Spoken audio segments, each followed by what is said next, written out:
Press lord, ಪ್ರೀತಿಯ ದೇವರ ಮಕ್ಕಳೇ, ನಾವು ಇದನ್ನ ದೇವರ ವಾಕ್ಯಗಳನ್ನು ಧ್ಯಾನಿಸಿಕೊಳ್ಳೋಣ. ಈ ವಾಕ್ಯದ ಮುಖಾಂತರ ದೇವರು ಇವತ್ತು ನಮ್ಮ ಜೊತೆ ಏನು ಮಾತಾಡ್ತೇವೆ ಎಂಬುದಾಗಿ ಹಲ್ಲೆಲೂಯಾ ಇವತ್ತು ನಾವು ಎಲ್ಲರೂ ಕೂಡ ಗ್ರಹಿಸಿಕೊಳ್ಳೋಣ ಪ್ರಿಯರೇ. ವಿಮೋಚನಾ ಕಾಂಡ 23ನೇ ಅಧ್ಯಾಯ 25ನೇ ವಚನ. ನಿಮ್ಮೊಳಗೆ ಯಾವ ವ್ಯಾಧಿಯೂ ಉಂಟಾಗದಂತೆ ಮಾಡುವೆನು.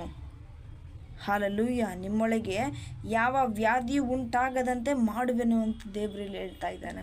ಸೊ ನಿನ್ನೊಳಗೆ ಯಾವುದೇ ಒಂದು ವ್ಯಾಧಿ ಇರ್ಬೋದು, ಅನಾರೋಗ್ಯ ಸಮಸ್ಯೆದಲ್ಲಿ ಬಿದ್ದಿರ್ಬೋದು, ದೇವರ ಸ್ವರ ನೀನು ಕೇಳ್ತಾ ಇದ್ರೆ ಬ್ರದರ್ ಆ್ಯಂಡ್ ಸಿಸ್ಟರ್, ಹಲ್ಲೆಲೂಯಾ, ದೇವರ ಸ್ವರವನ್ನು ನೀನು ಕಿವಿಗೊಟ್ಟು ಕೇಳ್ತಾ ಇದ್ರೆ ನಿನ್ನಲ್ಲಿ ಯಾವುದೇ ವ್ಯಾಧಿಯೂ ಕೂಡ ಉಂಟಾಗದಂತೆ ಆತನು ನಿನ್ನನ್ನು ರಕ್ಷಿಸುತ್ತಾನಂತೆ.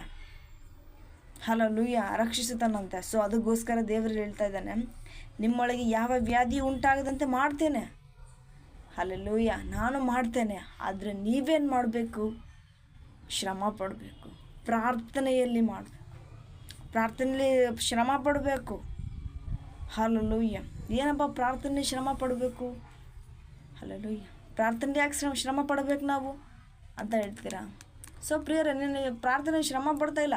ಒಂದು ವೇಳೆ ನೀನು ಕಷ್ಟದಿಂದ ಮಾಡಲ್ಲ ಅಂದರೂ ಕೂಡ, ಈಗ ನಾನು ಒಳ್ಳೆ ರೀತಿಯಿಂದಾಗಿ ಮಾಡ್ತೇನೆ ಪ್ರಾರ್ಥನೆ. ಹಲ್ಲೆಲೂಯಾ, ನನಗೆ ಕಷ್ಟ ಅಲ್ಲ, ಅದು ನನಗೆ ತುಂಬ ಇಷ್ಟ.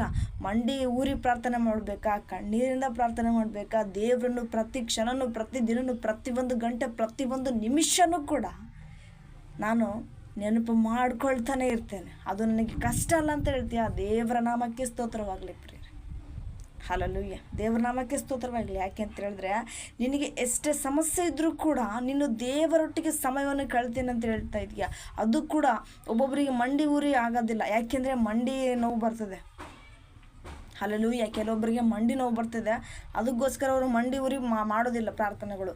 ಸೊ ನೀನಿಲ್ಲಿ ಹೇಳ್ತಾ ಇದ್ದೀಯ, ನನಗೆ ಮಂಡಿ ಊರಿ ಸಮಸ್ಯೆ ಇದ್ರೂ ಕೂಡ ನಾನು ದೇವರಿಗೆ ಅರ್ಪಿಸಿಬಿಟ್ಟು ಮಾಡ್ತೇನೆ ಅಂತ. ಸೊ ನೀನು ಯಾವಾಗ ದೇವರಿಗೆ ಎಲ್ಲನೂ ಕೂಡ ಅರ್ಪಿಸ್ಬಿಟ್ಟು ಮಾಡ್ತೀವೋ ಪ್ರಿಯರೇ, ನಿನಗೆ ಒಂದು ವ್ಯಾಧಿನೂ ಕೂಡ, ಒಂದು ರೋಗನೂ ಕೂಡ ಇರಲಾರ್ದಂಥ ದೇವರು ಆರೋಗ್ಯ ಆಯುಷ್ಯ ಕೊಟ್ಟು ನಿನ್ನನ್ನು ಕಾಪಾಡ್ತಾರಂತೆ. ಹಲ್ಲೆಲೂಯಾ, ನಿನ್ನನ್ನು ಕಾಪಾಡ್ತಾರಂತೆ. ಏನಪ್ಪ ಮಂಡಿ ಊರಿ ಪ್ರಾರ್ಥನೆ ಮಾಡಬೇಕು? ಕೆಲವೊಬ್ರು ಹೇಳ್ಕೊತಾ ಇರ್ತಾರೆ ರೀ ಅಲ್ವಾ, ಏನಪ್ಪ ಮಂಡಿ ಊರಿ ಪ್ರಾರ್ಥನೆ ಮಾಡಬೇಕಾ, ನನಗೆ ಮಂಡಿ ನೋವು ಬರ್ತದೆ. ಹಲ್ಲೆಲೂಯಾ, ಮಂಡಿ ನೋವು ಬರ್ತದೆ, ಆಮೇಲೆ ನಾನು ಎಣ್ಣೆ ಹಚ್ಕೋಬೇಕು, ಆಮೇಲೆ ಜಂಡು ಬಾಮ್ ಹಚ್ಕೋಬೇಕು, ಆಮೇಲೆ ಇನ್ನೂ ಹಲವಾರು ಏನೇನೇನೋ ನಾನು ಟ್ರೀಟ್ಮೆಂಟ್ ತೊಗೋಬೇಕು. ಅದಕ್ಕೆ ಸುಮ್ಮನೆ ಯಾಕಪ್ಪ? ಹಲ್ಲೆಲೂಯಾ, ಸುಮ್ಮನೆ ಯಾಕೆ? ಸಭೆಯಲ್ಲಿ ಹೋಗೋಣ, ಕುರ್ಜಿಯಲ್ಲಿ ಕೂಡೋಣ, ಆರಾಧನೆ ಮಾಡೋಣ, ಕ್ಲಾಪ್ಸ್ ಹಾಕೋಣ, ವಾಪಸ್ ಬಂದುಬಿಡೋಣ. ಸೊ ಈ ರೀತಿಯಾಗಿ ನೀನು ಕುತ್ಕೊಳ್ತಾ ಇದ್ರೆ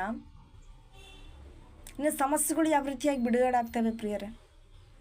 ಹಲ್ಲೆಲೂಯಾ, ಪ್ರತಿಯೊಂದು ನಿನ್ನ ಕಷ್ಟ ಕಣ್ಣೀರು ಕೂಡ, ನಿನ್ನಲ್ಲಿರುವಂಥ ಪ್ರತಿಯೊಂದು ವೇದನೂ ಕೂಡ ತೊಲಗಿ ಹೋಗಬೇಕಂದ್ರೆ ನೀನು ಮಂಡಿ ಊರಿ ಪ್ರಾರ್ಥನೆ ಮಾಡಲೇಬೇಕು. ಯಾಕೆ ಅಂದರೆ ನೀನು ಮಂಡಿ ಊರಿ ಪ್ರಾರ್ಥನೆ ಮಾಡ್ತಾ ಇದೀಯ ಅಂದರೆ ಸೈತಾನನಿಗೆ ನಡಕ ಆಗುತ್ತೆ ಪ್ರಿಯರೇ. ಹಲ್ಲೆಲೂಯಾ, ಸೈತಾನನಿಗೆ ನಡಕ ಆಗುತ್ತೆ. ಸೊ ಅವನು ಹೆದರ್ಕೊಂಡು ಬಿಡ್ತಾನೆ, ಏನಪ್ಪ ಇಷ್ಟು ದಿವಸ ಕೂತ್ಕೊಂಡು ಮಾಡ್ತಿದ್ದ ಇವನು. ಹಲ್ಲೆಲೂಯಾ, ಇಷ್ಟು ದಿವಸ ಹೆಂಗೋ ಒಂದು ಮಾಡ್ಕೊಂಡು ಹೋಗ್ತಿದ್ರು, ಇವಾಗ ನೋಡಿದ್ರೆ ಮಂಡಿ ಊರಿ ಸ್ಟಾರ್ಟ್ ಮಾಡಿಬಿಟ್ರು ಇವರು. ಹಲ್ಲೆಲೂಯಾ, ಮಂಡಿ ಊರಿ ಸ್ಟಾರ್ಟ್ ಮಾಡಿದ್ರೆ ಅಂದರೆ ಇನ್ನು ಪವಿತ್ರಾತ್ಮನು ಇವರಿಗೆ ಕಾರ್ಯ ಮಾಡ್ತಾನೆ. ಇವರಿಗೆ ಒಳ್ಳೆ ರೀತಿಯಿಂದಾಗಿ ಅದ್ಭುತ ಕಾರ್ಯಗಳು, ಸ್ವಸ್ಥತೆ ಕಾರ್ಯಗಳು ನಡೀತದೆ. ನನಗಿಲ್ಲಿ ಜಾಗ ಇಲ್ಲ ಅಂತವನು ನಡಗಬೇಕು ಪ್ರಿಯರೇ.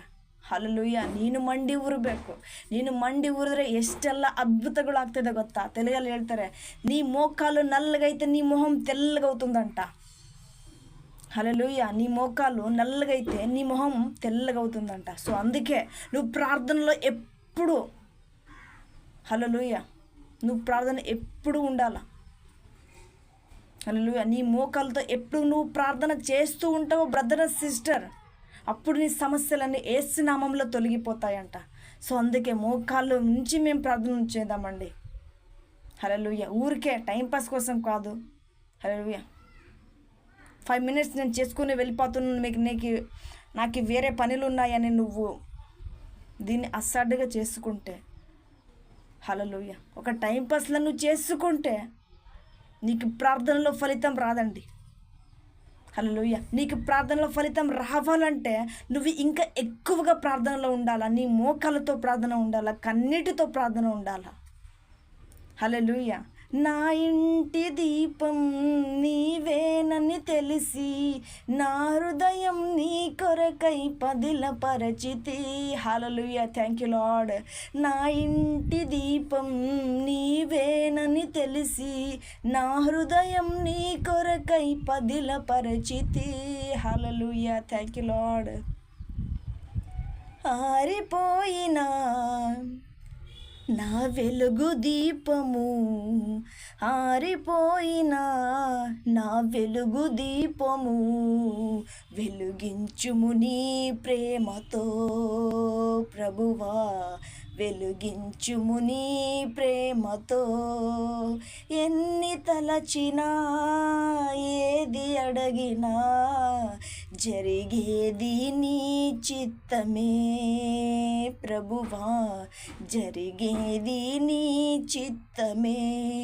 నీ వాక్కుకై వేచి ఉంటిని, మా ప్రార్థన ఆలకించుమా ప్రభువా, మా ప్రార్థన ఆలకించుమా. హల్లెలూయా. ఆపదలు నన్ను వెన్నంటియున్నా నా కాపరి నీవై నన్నాదుకుంటివి. లోకమంతయు నన్ను విడచిన, లోకమంతయు నన్ను విడచిన నీ నుండి వేరు చెయ్యవు ప్రభువా, నీ నుండి వేరు చెయ్యవు.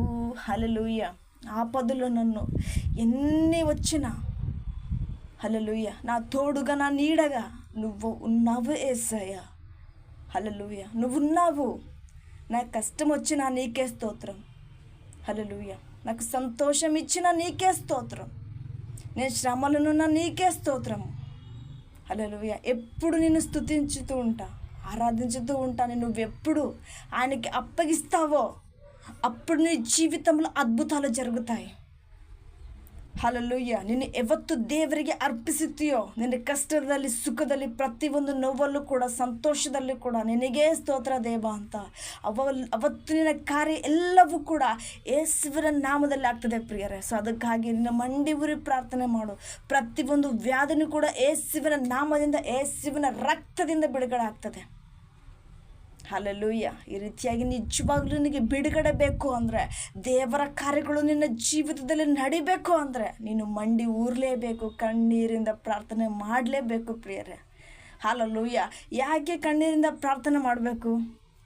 ಹಲ್ಲೆಲೂಯಾ. ಕಣ್ಣೀರಿಂದ ಯಾಕೆನೇ ಪ್ರಾರ್ಥನೆ ಮಾಡಬೇಕು? ಹಾಗೆ ಪ್ರಾರ್ಥನೆ ಮಾಡಿದ್ರೆ ಆಗಲ್ವಾ? ಓಕೆ, ನೀನು ಹೇಗಾದರೂ ಪ್ರಾರ್ಥನೆ ಮಾಡು, ಆದರೆ ಕಣ್ಣೀರಿನ ಪ್ರಾರ್ಥನೆ ನೀನು ಇನ್ನೂ ಗ್ರಹಿಸಿಕೊಳ್ಬೇಕು, ಇನ್ನು ತಿಳ್ಕೊಳ್ಬೇಕು. ಯಾಕೆ ಕಣ್ಣೀರಿಂದ ಪ್ರಾರ್ಥನೆ ಮಾಡಬೇಕು ಅಂದರೆ, ಹಲ್ಲೆಲೂಯಾ, ನೀನು ಪ್ರಾರ್ಥನೆ ಮಾಡ್ತಾ ಮಾಡ್ತಾ ಮಾಡ್ತಾ ನಿನ್ನ ಒಳಗಡೆ ಇರುವ ದುಃಖ ಎಲ್ಲವೂ ಕೂಡ ಆತನಿಗೆ ನೀನು ಹೇಳ್ತೀಯ ಪ್ರಿಯರೇ. ಹಲ್ಲೆಲೂಯಾ.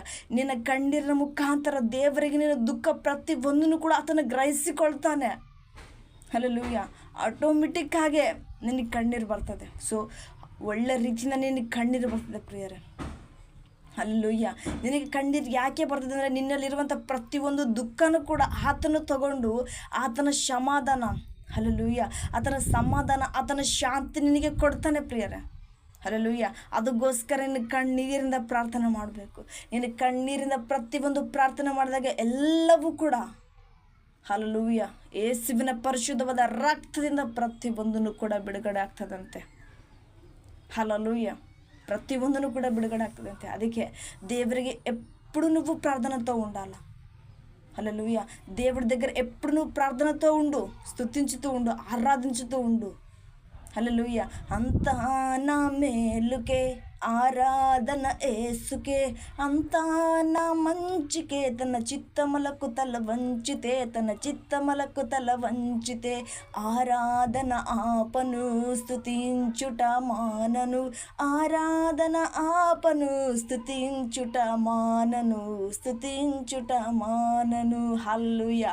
అంతా నా మేలుకే అని నువ్వెప్పుడు అనుకుంటావో, నువ్వెప్పుడు గ్రహించుకుంటావో, అప్పుడు యేసయ్య నీ జీవితంలో కార్యం చూడబోతున్నావు. Hallelujah. Thank you all to may God bless you. ఈ వాక్యంతో దేవుడు మీతో మాట్లాడాడు. హల్లెలూయా. మన అందరి దగ్గర కూడా ఈరోజు మాట్లాడాడండి.